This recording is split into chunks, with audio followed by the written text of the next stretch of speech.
में अगर आप कामयाब हो गए, क्या हो गए? क्या हो गए? आप सब लोग बोलो, क्या हो गए?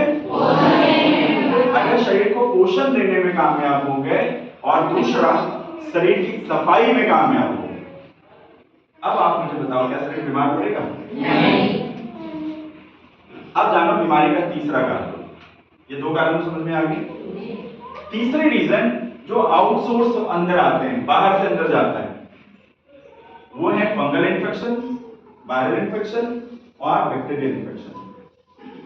अगर फंगल इन्फेक्शन होगा तो क्या होगा? आपको सर्दी हो सकता है, खांसी हो सकता है, जुकाम हो सकता है, बुखार हो सकता है और स्किन डिजीज हो सकता है और भी कई सारी चीजें हो सकती है और ये सारी चीजें फंगल इन्फेक्शन। अगर वायरल हुआ तो क्या होगा?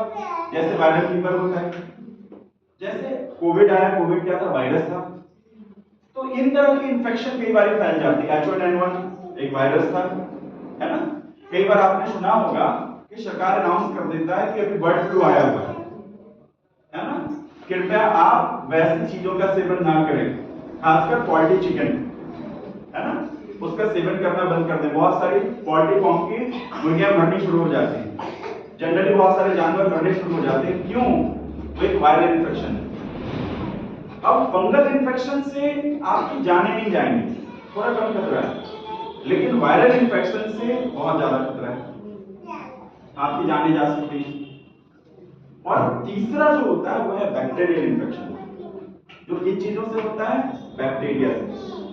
और बैक्टीरियल इन्फेक्शन से क्या क्या हो सकता है, जब आप जानेंगे तो आपको लगेगा यार ये तो सबसे ज्यादा खतरनाक है।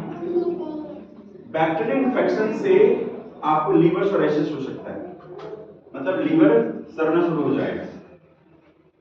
आपका किडनी इन्फेक्शन हो सकता है, आपकी किडनी खराब होनी शुरू हो जाएगी। बैक्टीरियल इन्फेक्शन की वजह से आपको पैरालिसिस हो सकता है और उससे फिर रिकवरी बहुत मुश्किल हो जाएगा। बैक्टीरियल इन्फेक्शन से आपको कैंसर हो सकता है, जिसको ठीक करना आज भी ऑलमोस्ट असंभव है। समय पे पता चल गया तो शरीर को संग को काट के हटा दिया जाएगा, इसके अलावा और कुछ नहीं होता है। ठीक करना आज भी ऑलमोस्ट असंभव है। तो तीसरी जो रीजन है बीमार होने के, वो रीजन फंगल, वायरल और बैक्टीरियल इन्फेक्शन। अब ये इन्फेक्शन आप पे कैसे चला जाएगा? आप उसके चपेट में कब आ सकते हो? आप उसके चपेट में एक ही तरीके से आ सकते हो, जब आपकी इम्यूनिटी वीक हो।